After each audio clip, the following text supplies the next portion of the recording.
الفاتحة.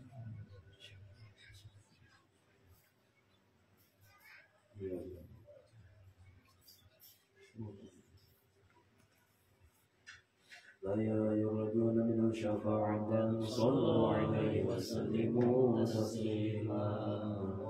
اللهم صل وسلم وبارك عليه وعلى آله تقبل الله منه.